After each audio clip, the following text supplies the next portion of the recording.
दोस्तों हम लोग सुबह सुबह निकल जाते हैं घूमने के लिए। आगे वाला गाड़ी में बैठे रहते हैं दादी, चाचा, बुआ, चाची लोग, और हम लोग छोटे टाइम इधर पीछे वाले गाड़ी में। बहुत ही मज़ा आता है हम लोग को।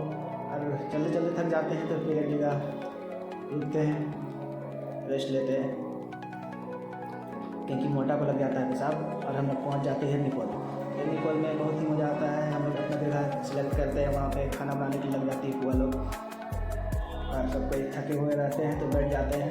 और फिर दादी लोग इधर साइड में बैठी रहती हैं, हम लोग भी अपना बात करते हैं, हम लोग थोड़ा फ़ोटो वगैरह लेते हैं। और देखिए झरना कैसा बह रहा है और क्या क्या बना देखना है तो फिर बने रहिए।